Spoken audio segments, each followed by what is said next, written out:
নিজে ছিল একজন চরিত্রহীন, ছোট ছোট মেয়েদেরকে ফুসলিয়ে ফাসলিয়ে বিছানায় নিত এবং ওটাকে সে বৈধতা দেওয়ার চেষ্টা করত।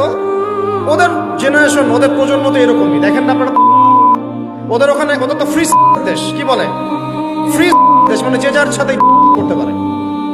এখানে বৈবাহিক সম্পর্ক করে করতে হবে জরুরি না, ওখানে যে যার, এটা বাক স্বাধীনতা, ওদের ব্যক্তি স্বাধীনতা। ইচ্ছা হইলে একজন মদ খাইলেও গিয়ে রাত কাটাইলো, কোনো সমস্যা নাই। ইচ্ছা হইলে একটা ছেলের সাথে রাত কাটাইলো, কোনো সমস্যা নাই। ইচ্ছা হইলে একটা হিজড়ার সাথে রাত কাটাই, কোনো সমস্যা নেই। ইচ্ছা হইলো, মানে কি বলবো, একটা ছেলে 5টা মেয়ের সাথে একসাথে জেনা করলো, তাও সমস্যা নেই। 5টা ছেলে মিলে একটা মেয়ের সাথে জেনা করলো, কোনো সমস্যা নেই। এইগুলো আরো ভিডিও করে করে করে করে ইন্ডাস্ট্রি বানাইছে এরা। ওই ইন্ডাস্ট্রির নাম দিয়েছে পর্ন ইন্ডাস্ট্রি। কি ইন্ডাস্ট্রি?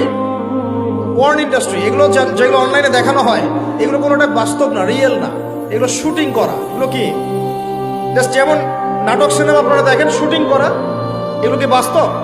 স্ক্রিপ্ট লেখা হয়, 10টা ক্যামেরা থাকে, লাইট ক্যামেরা অ্যাকশন, তারপর শুটিং শুরু হয়। ঠিক পর্ন ইন্ডাস্ট্রিটা এরকম একটা ইন্ডাস্ট্রি, এটা কোনো রিয়েল কিছু না।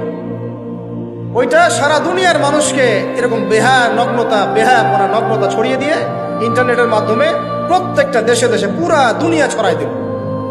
এই হলো এই সভ্যতা। ওই সভ্যতার এই ছিল সাইন্ট বলা হয়, মানে সেইন্ট, ধর্মযাজক। জেনা করত, এর বৈধতা দেওয়ার চেষ্টা করত।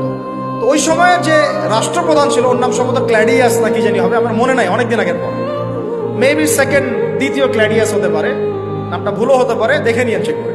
এ আবার ছিল একটু সৎ। এ দেখছে না, এগুলো তো চলবে না, এরকম ধর্মের নাম দিয়ে আপনি মেয়েদের সাথে এরকম করবেন, কি বলে, নষ্টামি করবেন, এগুলো চলবে না। ওকে ধরে জেলখানায় ঢুকাইছে। জেলখানায় ঢুকানোর পরে একজন কারারক্ষী আছে, ওই কারারক্ষীর মেয়ে আবার অন্ধ, আর এ সাইন্ট আবার চিকিৎসকও ছিল, সে আবার ট্রিটমেন্টও করত, চিকিৎসকও ছিল।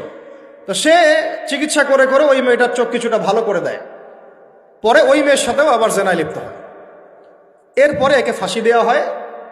এরও প্রায় 200 বছর পরে, 400 মনে হয় 90 সাল কি 93 সালের দিকে এসে ওই পরের জেনারেশনের কোন এক রাজা, ওর নামও ভুলে গেছেন, এগুলো মনে রাখতেও চাই না, আসলে মনে রাখার বিষয়ও নাই।